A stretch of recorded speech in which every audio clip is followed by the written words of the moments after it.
আচ্ছা কি বানাবে? কাতলা মাছের ঝোল করছি, আলু, সিম আর টমেটো দিয়ে ঝোল বানাবো। এই মাছ ভেজে রেখে মাছের তেলটা দিয়ে দিলাম,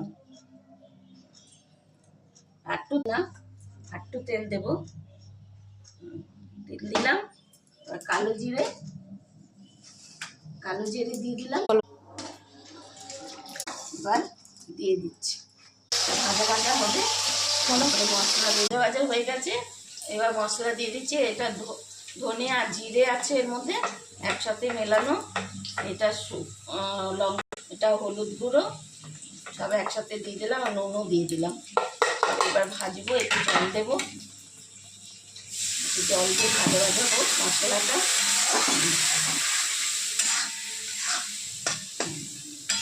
ভাজা হয়ে নিক, তারপরে আবার দেখাচ্ছি। এবার তেল ভাজা হয়ে গেছে, এবার তেল বেরোচ্ছে, মশলা ভাজা হয়ে গেছে। এবার আমি জল দিয়ে দেবো, জল দিয়ে দিলাম। পাতলা একটু ঝোল রাখবো। এবার একটু ঢেকে দেবো, ঢেকে দিব। আর এই টমেটোগুলো দিয়ে দিলাম। এবার ঢেকে দেবো, 5 মিনিটের জন্য ঢেকে দিচ্ছি। খুলে দিলাম। আর এখন একটু চিনি দেবো, চিনি দিলাম। আর মাছগুলো ছেড়ে দেবো।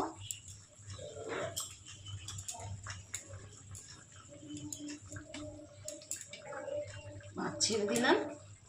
আর ওপর দিয়ে একটু ধনে পাতা দিয়ে দেবো,